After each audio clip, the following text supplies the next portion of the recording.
What it is, y'all, it is your old boy Pilk, and I'm coming back at you today with more Danmachi. Now, today is going to be, I say, a quick one, hopefully.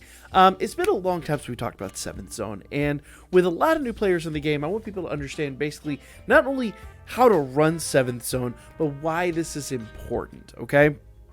Now, there's going to be a second part of today's video, but first and foremost, the number one thing I want people to understand is the two 7th Zones that we're running today. One is, well, it's Earth Zone, but you want a wind team for it, and Fire Zone, which you want a water team for. So all of the teams that we are currently getting massive buffs for are what you need to beat these. And yes, you do actually need, I'm going to go and jump into Water Zone real quick to kind of show you, even though this is not the optimal team for it.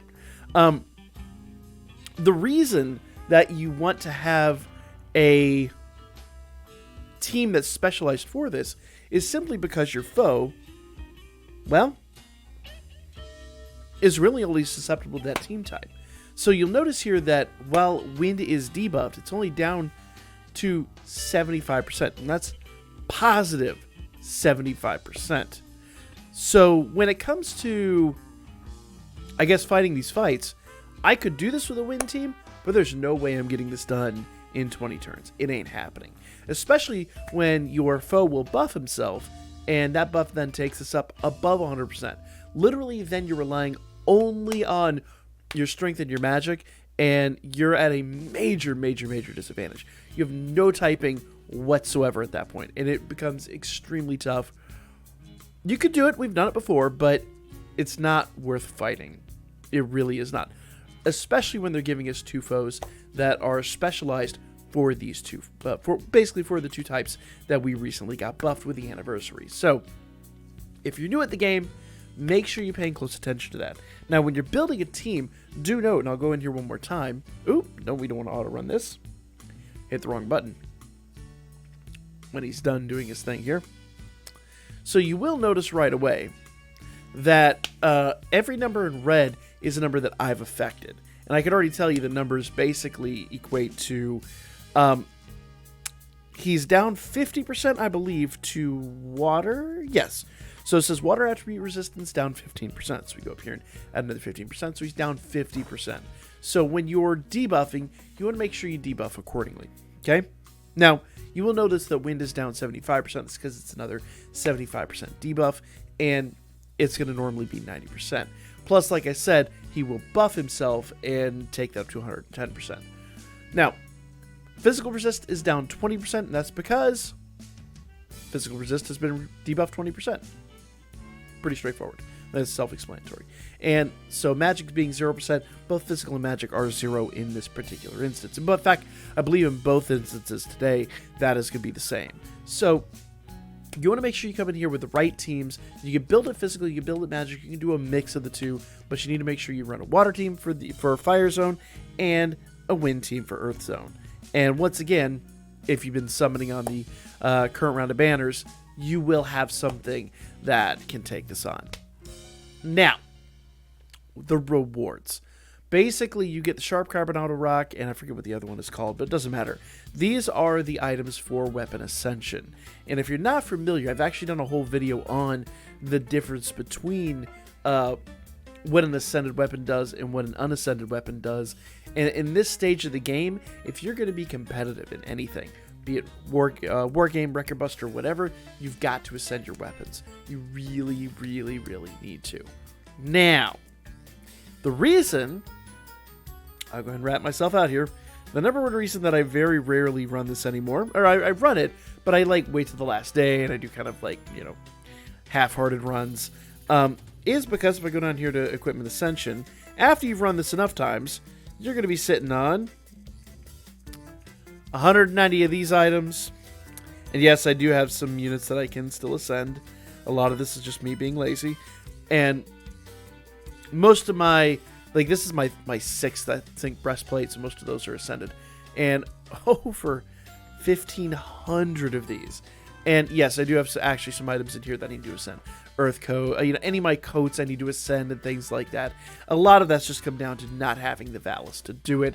And that's just simply come down to I don't farm Valis like I should. And that's just reality. But short of my shortcomings in this, ascending weapons is super important. And ascending armor is also pretty important. I think you can get away with armor a little bit easier, but if you want to produce damage, if you want to kill things in time, you've really got to ascend those weapons. And that's going to take me to my next little tidbit today.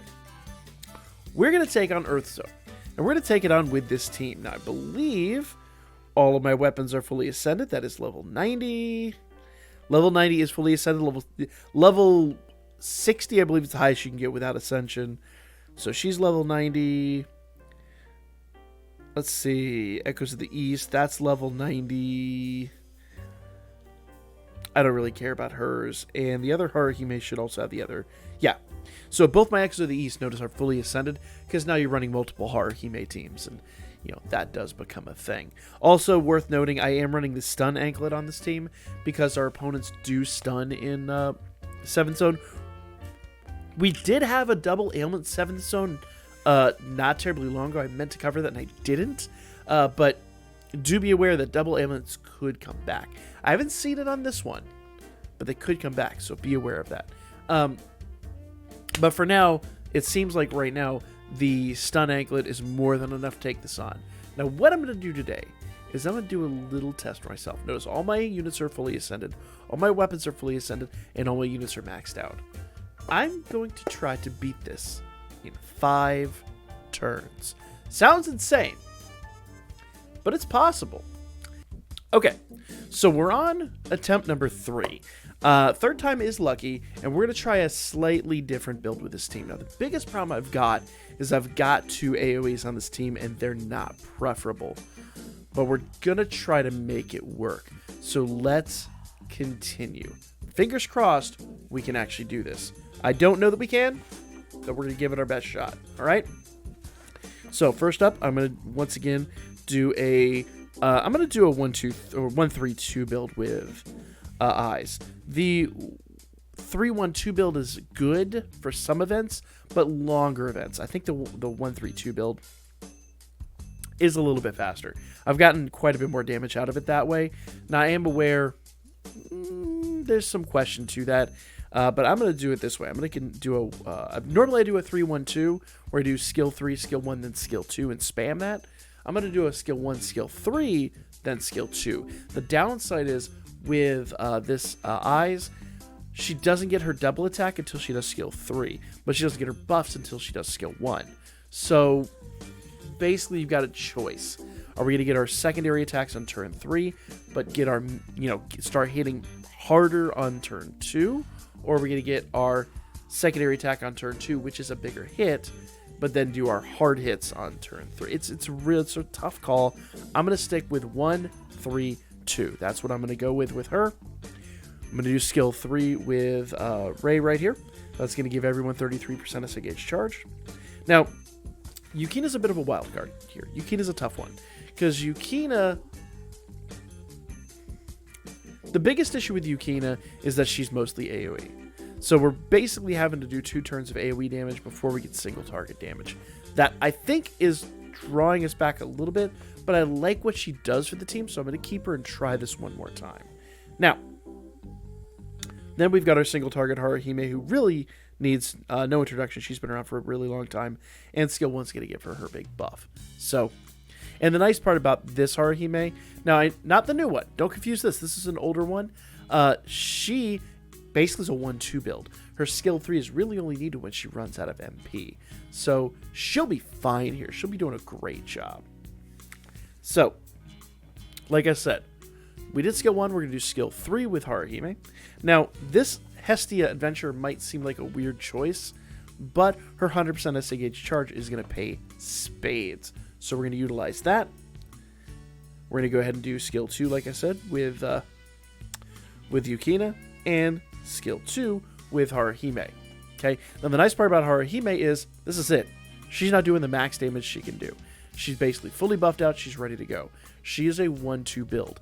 Yukina's got to go 1-2, then 3 will start her single target attacks. So we're going to do that. Once again, this Haruhime is still sitting on 2.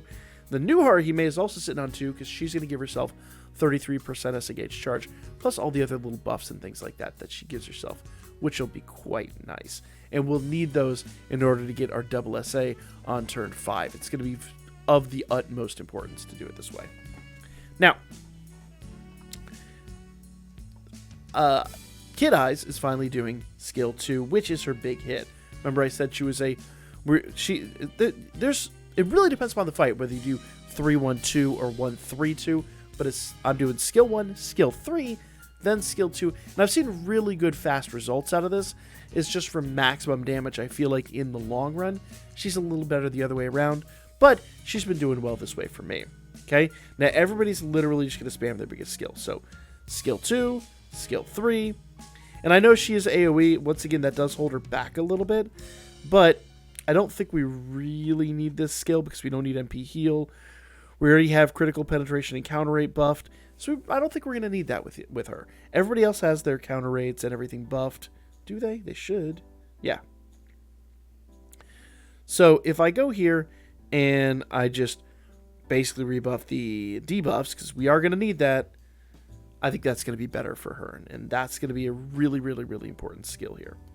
Okay, Yukina is now on skill 3, which is her big attack, and skill 2, once again with this Haruhime, which is once again her big attack. And here we go. Now, I think I said at the beginning of this we're doing a turn 4 finish. We're doing turn 5. I don't think a turn 4 is feasible with this team. I could be wrong. I haven't seen it yet, but we're going for a turn 5 finish. And to do that, we've got to get a really good double SA off. Now, I had been using Kid Eyes because she does a wind resist down 50% and single target plus 25%. And that's very, very, very good. But physical isn't debuffed very much, and magic is massively debuffed. I'm going to try something a little weird here. Now, I had been using this, and that gets me a solid turn 6 finish, and turn 6 finish is fine. But I'm going to try something silly. Okay? All allies, strength and magic, plus 120%. Now, we don't have any debuffs, so I don't know how much this is going to help, but I'm going to try it, and we're going to see. Okay? I'm going to go back to doing her skill 2, and I'm going to do then the other SA with this Haruhime. And we're just going to see what happens here. Now, this is not an attack. This is literally just a buff. And that could be bad. That could cost us. But let's see what happens here. 2.4 mil damage, which is honestly, if I'm truthful here, about the same amount of damage that we get combined between Eyes and Haruhime. So if we get the right amount of counters out here, we didn't! Once again, we're really close. We're really, really, really close. There's literally just kind of like a different school of thought on this, but I have literally the same amount of health left on him as I would if I had done an SA with Eyes and with Haruhime. So I've got a little bit of work to do on this team, but we are really stinking close. Like, we are absolutely like right on the cusp of getting this kill. It probably just means I have to swap out Yukina or somebody like that. But we're really close to the turn 5 finish. This is awesome. I'm going to continue working on this team. Maybe we'll like finish this up on stream tonight. By the way, guys, if you weren't paying attention, tonight's stream is going to be massive. We have some giveaways to do. It's going to be a big celebration. We're coming really, really, really close to... the channel's been growing insanely. So I want to do this before I went on vacation to celebrate 8K. We didn't get a chance to do that, so we're just going to celebrate whatever number we have now. What is it, like 8 and a quarter or something like that? A crazy number. So I'll be back with you guys tonight, 10 p.m. Eastern time for the live stream. The giveaways will be set up. It'll be a lot of fun. Like, comment, share. Hope to see y'all then.